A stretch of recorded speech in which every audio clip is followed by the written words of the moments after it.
প্ৰয়াত আম্বাৰীৰ প্ৰতীত ভৌমিকৰ মৃত্যুত আমি আম্বাৰীবাসী ৰাইজে শোক প্ৰকাশ কৰিছোঁ আৰু পৰিয়ালবৰ্গলৈ গভীৰ সমবেদনা প্ৰকাশ কৰিছোঁ আৰু আন্তৰিকভাৱে সমূহ ৰাইজক আমি ধন্যবাদ জনাইছোঁ।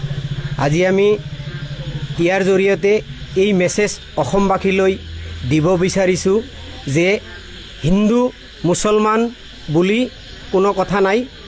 যিজন মৰিছে তেওঁ প্ৰয়াত মৃত্যু ব্যক্তিৰ হকে আমাৰ আম্বাৰীৰ সমূহ ৰাইজে হাতে কামে লাগি তেওঁৰ সৎকাৰ কৰিবলৈ আমি আগবাঢ়িছোঁ। আমি আশা কৰিছোঁ, ভগৱানৰ ওচৰত প্ৰাৰ্থনা জনাইছোঁ, প্ৰতীত ভৌমিক যেন স্বৰ্গবাসী হয়। নমস্কাৰ, মোৰ নাম বাবুল কালাম আজাদ, মোৰ গাঁও টিলাপাৰা। আৰু আজি যিজন ব্যক্তি ইয়াতে উপস্থিত হৈছে এইখন ঘৰৰ ব্যক্তি প্ৰতীত তেখেতে ইন্তেকাল হৈছে। তেখেত এইখন সমাজৰ এজন হিন্দু পৰিয়ালৰ ব্যক্তি যদিও আমি কেতিয়াও তেনেকুৱা মনোভাৱত ৰখা নাই। আমাৰ এইখন অঞ্চলৰ আম্বাৰ টিলাপাৰা পাৰাশ্বৰ পাহাৰতলী আদি কৰি যিখন গাঁও, সেইখন আমাৰ গাঁও আছে। সকলো গাঁৱৰ লগত এইখন পৰিয়ালে একেলগে আমি বসবাস কৰিছোঁ। সকলো সমস্যাৰ লগত একেলগে সহমত আগবাঢ়িছোঁ, বিভিন্ন সমস্যাত একেলগে আগবাঢ়ি গৈছোঁ। আমি এইখন পৰিয়ালৰ লগত সকলোৱে একেলগে থাকিছোঁ। আমাৰ এই পৰিয়ালৰ লগত প্ৰতিখন মুছলিম পৰিয়ালৰ লগত হৃদয়ত বহি থাকিব। তেখেতসকলৰ পৰিয়ালৰ কাম কাজ আমাৰ আম্বাৰীবাসীৰ মনত সঁচাকৈ এটা সাজ বহি ৰাখিছে।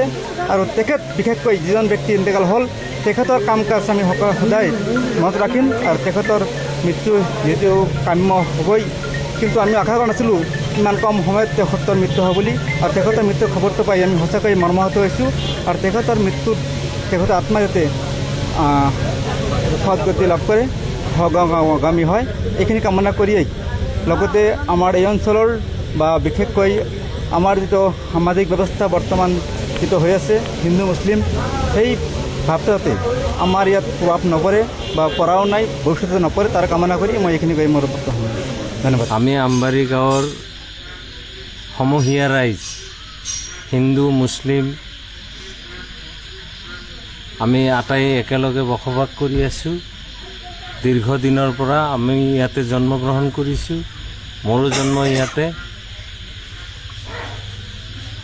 আৰু দুয়ো সমাজৰ আজি যৌথ উদ্যোগত আমি তেওঁৰ অন্ত্যেষ্টিক্ৰিয়া কৰিবলৈ আগবাঢ়িছোঁ।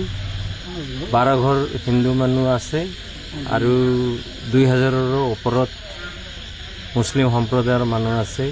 কিন্তু আমি 12 ঘৰে আজিলৈ অনুভৱ কৰি পোৱা নাই যে আমি ইয়াতে সংখ্যা তেনেই তাকৰ। আমিও সেই 2000 মানুহকে সুখে দুখে সদায় লগ পাওঁ। সিহঁত আমাৰ সৈতে এনাজৰীৰ বান্ধোনেৰে বান্ধ খাই আছে আৰু ভৱিষ্যতলৈ থাকিব বুলি মোৰ দৃঢ় বিশ্বাস।